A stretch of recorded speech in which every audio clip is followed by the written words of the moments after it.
तुम्ही पाहत आहात MCN न्यूज मराठी। भारताच्या पवित्र भूमीवर गायीला माता म्हणून पूजले जाते। ऋषींच्या आश्रमात, संतांच्या वचनात आणि हिंदू घराघरात गायीस पूज्य स्थान दिले जाते। त्यामुळे गोमातेच्या सन्मानार्थ महाराष्ट्र शासनाने एक ऐतिहासिक निर्णय घेतला आहे। दरवर्षी 22 जुलै हा दिवस शुद्ध देशी गोवंश रक्षण आणि संवर्धन दिन म्हणून साजरा केला जाणार असल्याची घोषणा शुक्रवार 13 जून रोजी राज्य शासनाने केली आहे।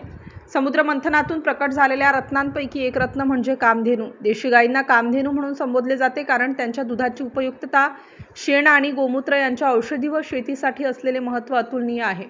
राज्यातील मराठवाड्यात देवणी, लाल कंधारी, पश्चिम महाराष्ट्रात खिल्लार, उत्तर महाराष्ट्रात डांगी आणि विदर्भात गौरव अशा विविध देशी जातीच्या गायी आढळतात।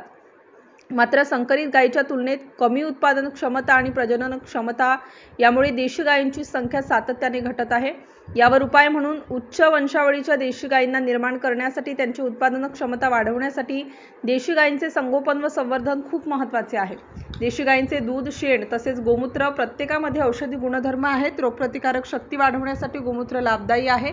सरकारच्या या निर्णयामुळे लोकांमध्ये देशी गायींविषयी जागरूकता निर्माण होणार असून या ऐतिहासिक निर्णयासाठी राज्यातील महायुती सरकारचे जामोद येथील प्रिया सचिन हागे, मानद प्राणी कल्याण अधिकारी, महाराष्ट्र शासन यांनी आभार मानले आहेत। MCN न्यूज मराठी करिता आकाश उमाळे, जळगाव।